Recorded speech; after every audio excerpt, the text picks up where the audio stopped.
Prefekti i qarkut të Vlorës Sevis Sallushi ka mbledhur shtabin e emergjencës për të analizuar situatën e krijuar nga mungesa ujë të pishëm dhe për të gjetur zgjidhje në shpejt. Brenda 24 orëve të gjendet zgjidhja dhe qyteti të furnizohet me ujë ose në të kundërtën do të mbajnë të gjithë përgjegjësi.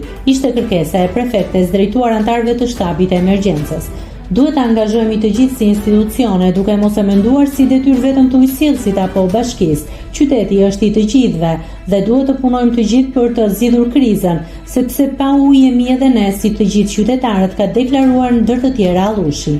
Prefektura e Qarkut ka ngritur grupe që do të shpërndahen në rajonet e qytetit për të ndjekur nga afër furnizimin e popullatës me bote me ujë, sipas grafikut të përcaktuar nga Ujësjellës Kanalizime Vlorë.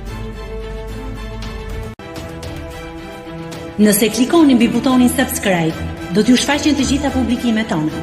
Ju ftoj t'i bëni subscribe kanalit, të pëlqeni videot dhe të lini komentin tuaj.